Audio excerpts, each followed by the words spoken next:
ដំរីឆ្នោតខ្មែរទី8ខែ5 2026លេខអូខ្ទង់មានខ្ទង់7ខ្ទង់30និងខ្ទង់50លេខរងមានដូចជា75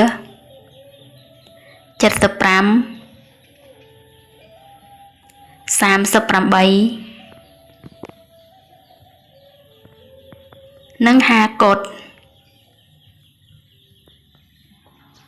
3លេខមាន30កុដនិង822